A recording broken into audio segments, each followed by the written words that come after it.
साथियों नमस्कार, कैसे हैं आप सब लोग? मजामा केम छो कसा आहेस। आज बात करेंगे एक महत्वपूर्ण विषय पे। ये जुड़ा हुआ है डिपार्टमेंटल एक्शन से और प्रोसीडिंग से, जो कि कॉन्डक्ट की गई थी अंडर पीसी एक्ट। साथियों सबसे पहले अपन बात करेंगे फैक्ट्स के ऊपर, फिर आएंगे कॉन्टेंशंस पे, फिर आएंगे लॉ पॉइंट पे। और अगर हम भी ऐसे ही ट्रबल में हैं तो हमें करना क्या है, ये जो है आज हम डिस्कस करने वाले हैं।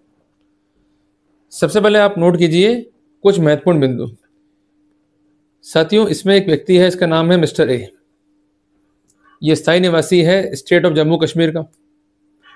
बेसिकली ये अपॉइंट हुआ कांस्टेबल इन जम्मू कश्मीर पुलिस सर्विसेज, और इसका नियुक्ति है 1/6/1990 का। इन्होंने काम किया with due honesty and sincerity, तो अल्टीमेटली इनका प्रमोशन हुआ एज हेड कांस्टेबल। इनका कहना यह था कि मैंने कभी भी डिपार्टमेंट को धोखा नहीं दिया है, मैंने डिपार्टमेंट को सर्व किया है with due honesty and sincerity, और मैंने सेटिस्फैक्ट्री जो है वर्कआउट किया है। मैंने कभी भी कोई नियम कायदे कानून नहीं तोड़े। इनका कहना यह कि मेरे विरुद्ध जो है एफआईआर दर्ज हुई है बाय विजिलेंस। ये एफआईआर कॉन्कॉक्टेड है और मुझको जो है टारगेट किया गया, और इस एफआईआर के बेसिस पे मेरा प्री मैच्योर रिटायरमेंट जो है ग्रांट कर दिया गया, और अल्टीमेटली मेरी सर्विसेज को सीज कर दिया गया। एंटायर प्रोसीडिंग जो है सीजिंग ऑफ सर्विस की, ये इनलीगल है, अब्यूज ऑफ प्रोसेस है, it is liable to be set aside and quashed. Contention ये था इनका कि जो संस्थान है उसने एक्ट किया है in the arbitrary manner, means act किया है एंग्जाइटी में, जबकि ठोस आधार फाइल पे नहीं थे टू प्रोसीड। इसके बावजूद भी जो है इन लोगों ने प्रोसीड किया। That's why proceedings are abuse of process. इनका कहना है कि there is no compliance of principle of natural justice. ये पॉइंट अर्ज करते समय इस बात को हाईलाइट किया गया कि सुनवाई का मुझे पूर्ण अवसर दिया जाना चाहिए था उन आरोपों के संबंध में जो मेरे ऊपर लगाए गए। जब मुझे मौका ही नहीं मिला खंडन का, तो ऐसी स्थिति में जो ऑर्डर है वो एक तरफा है और प्रोसीडिंग्स जो है वो अब्यूज ऑफ प्रोसेस है, it is liable to be quashed and set aside. इनका कहना है कि जो प्री मैच्योर रिटायरमेंट का प्रोसेस अपनाया गया है ये प्रतिकूल है regarding the protocol of service rules and police guidelines के।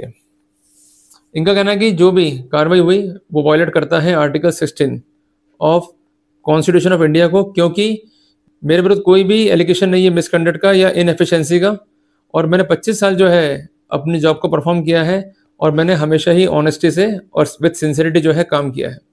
और जो ऑर्डर पास हुआ है वो बेसिकली उन एलिगेशंस पे पास हुआ है जो कि अभी तक प्रूव ही नहीं हुए हैं। साथियों ये टॉपिक इसलिए इंपॉर्टेंट है, कई बार ऐसा होता है कि हमारे विरुद्ध पीसीएट में जो है एफआईआर कट जाती है, और सीबीआई या विजिलेंस जो है उस एफआईआर को करता है फॉरवर्ड डिपार्टमेंट को, और डिपार्टमेंट उस कंसेंट इंफॉर्मेशन के बेसिस पे डिपार्टमेंटल एक्शन जो है वो इनिशिएट कर डालता है।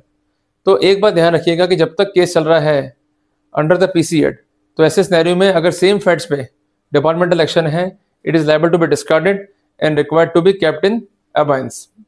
और महत्वपूर्ण जजमेंट यहाँ पर दो हैं। एक तो है Devendra Mehta versus state of Rajasthan का, ये जजमेंट है ऑनरेबल राजस्थान हाईकोर्ट का। दूसरा है Joginder Kaur versus state of Punjab का, और ये जजमेंट है honourable Punjab and Haryana high court का, जिसका डेट है 12 अगस्त 2025।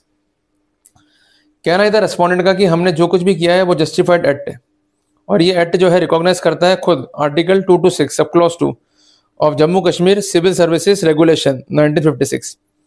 इसके अलावा झूठ का है पिटिशनर ने कि वो इनोसेंट है। वो इनोसेंट नहीं है, उस पर मल्टीपल चार्जेस है मिसकंडक्ट के, और मल्टीपल डिपार्टमेंटल एक्शन जो है इनिशिएट हुए हैं, एंड दैट्स वाई उसने मटेरियल फैक्ट्स को जो है कॉम्प्रोमाइज किया है और गलत सूचना जो है कोर्ट को दी है। ऐसी स्थिति में वो विद इक्विटी जो है बिफोर कोर्ट नहीं आया है, जिस कारण से वो कोई भी अनुतोष प्राप्त करने का अधिकारी नहीं है। कहना यह था डिपार्टमेंट का कि जो भी आरोप है कंसर्न एप्लीकांट पे वो गंभीर है। करप्शन करने से जो देश की प्रगति है वो अफेक्ट होती है, और कई फैसलों में कहा है इवन ऑनरेबल सुप्रीम कोर्ट ने कि जो करप्शन है it is like a cancer. तो ऐसे सिनेरियो में जो ऑफेंस जो है बहुत सीरियस है, एलिगेशन जो है वो सीरियस नेचर के हैं, तो कोई भी राहत जो है आरोपी को नहीं मिलनी चाहिए। कहना यह था कंसर्न डिपार्टमेंट का कि जो प्रोसेस है वो हमने फॉलो किया है। अल्टीमेटली ये कह देना कि जो फंडामेंटल राइट्स हैं वो इन्फ्रिंग हुए हैं, उसका कोई भी जस्टिफिकेशन जो है फाइल पे नहीं है। तो ऐसे सिनेरियो में जो पिटिशन है it is liable to be discarded. अब यहाँ पर फंडामेंटल क्वेश्चन ये था फॉर डिसीजन कि क्या रूल्स जो है वॉयलेट हुए हैं concerning the principle of natural justice. अब यहाँ पर जो है आप नोट डाउन कर लीजिए। भाई पहला सिद्धांत क्या है कानून में रिगार्डिंग द नैसर्गिक न्याय कि जो अपोजिट पक्षकार है उसको नोटिस दिया जाए उन एलिगेशंस का जो उसके विरुद्ध प्रपोज हैं और प्रमाणित किए जाने हैं। इस केस में कोई भी शोकॉज नोटिस जो है नहीं दिया गया। जब शोकॉज नोटिस नहीं है तो ऐसे सिनेरियो में जो कार्रवाई है वो अपने आप में ही इलीगल और गैर कानूनी है। जब आप कोई नोटिस नहीं दे रहे हो तो ऐसी स्थिति में आप अपोजिट पार्टी को कोई अपॉर्चुनिटी नहीं दे रहे हो टू एक्सप्लेन द साइड। अगर कोई अपॉर्चुनिटी नहीं मिल रही है टू एक्सप्लेन द साइड, ऐसे सिनेरियो में ये कार्रवाई इलीगल है, it is liable to be discarded. ये कोर्ट का महत्वपूर्ण ऑब्जर्वेशन है, इस पॉइंट को जो है आप नोट डाउन कर लीजिए। दूसरी महत्वपूर्ण बात कि जो भी केस है विजिलेंस का, उसमें यदि भी एफआईआर है और फर्दर कार्रवाइयां हैं, पर किसी भी रूप में गिल्ट का कोई भी वर्डिक्ट नहीं है कोर्ट से। जब तक एलिगेशन सस्टेन नहीं हो रहते तब तक प्रोसीडिंग्स को कंटिन्यू करना अपने आप में ही अब्यूज है। सबसे महत्वपूर्ण बात यह है कि जो भी एलिगेशंस हैं, खासकर एलिगेशन की ये जो व्यक्ति है इसने मल्टीपल टाइम मिसकंडक्ट किया है, इसकी अच्छी रेपुटेशन नहीं है, पर उन एलिगेशंस को सपोर्ट करने के लिए कोई भी कॉरोबोरेटिव एविडेंसेस जो है फाइल पे नहीं है, जिसके अभाव में केस जो है वो अपने आप में ही डाउटफुल दिखाई देता है। तो कोर्ट का कहना यह था कि जो मटेरियल रिलेवेंट है उसको कंसिडर करना चाहिए। और खासकर इंपॉर्टेंट पॉइंट क्या था इस केस में कि जिन आधारों पे कार्रवाई हुई है इन कंसर्निंग करप्शन केस, उन्हीं आधारों पे कार्रवाई हुई है डिपार्टमेंटल प्रोसीडिंग्स में।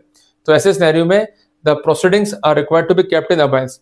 और एक महत्वपूर्ण निर्णय है ऑनरेबल सुप्रीम कोर्ट का, इसको आप जो है नोट डाउन कर लीजिए, Nand Kishore Verma versus state of Jharkhand, जिसका साइटेशन है 2012 वॉल्यूम 3 SCC पेज 580। इसमें भी ये प्रिंसिपल जो है स्पेसिफिक किया गया है कि एलिगेशंस जो भी होने चाहिए वो होने चाहिए specific and they are required to be proved. अगर एलिगेशंस प्रूव नहीं हुए हैं तो प्री मैच्योर वे में कार्रवाई करना अपने आप में ही जो चार्ज ऑफिशियल है उसके अधिकारों को प्रभावित करने वाला होगा। तो कोर्ट ने प्रोसीडिंग को जो है सेटिस्फाइड कर दिया और जो कंसर्न प्रोसीडिंग्स थी उसको क्वैश करने के जो है आदेश दे दिए। तो हमें इस फैसले से दो महत्वपूर्ण बात जो है सीखने को मिलती है। सबसे पहली बात, if a case is pending under PC act, even under any criminal law, और उन्हीं फैक्ट्स पर डिपार्टमेंटल एक्शन है, जब तक क्रिमिनल केस चल रहा है departmental action is required to be kept in the abeyance. दूसरी बात यह है कि जो कंसर्न अथॉरिटी है वो टोटली बाउंड है to follow the principle of natural justice. अगर वो फॉलो नहीं कर रहे उस प्रिंसिपल को, मीन्स सुनवाई का मौका नहीं दे रहे, जल्दबाजी में कार्रवाई कर रहे हैं, डॉक्यूमेंट सप्लाई पूरे नहीं हो रहे हैं, इसके अलावा शोकॉज नोटिस नहीं है, तो ऐसे सिनेरियो में प्रोसीडिंग्स जो है अब्यूज ऑफ प्रोसेस है। तो जब भी इस तरह की ट्रबल हो तो आप इस बिंदु पे जो है रिलाई कीजिए, definitely you might be succeeded. तो मैं उम्मीद करता हूँ कि मैंने एक महत्वपूर्ण जानकारी जो है आपको प्रोवाइड करी। और जजमेंट का नाम जो है आप नोट कर लीजिए, आपको लिखवा रहा हूँ मैं, Aman Pal Singh versus general administration of UT.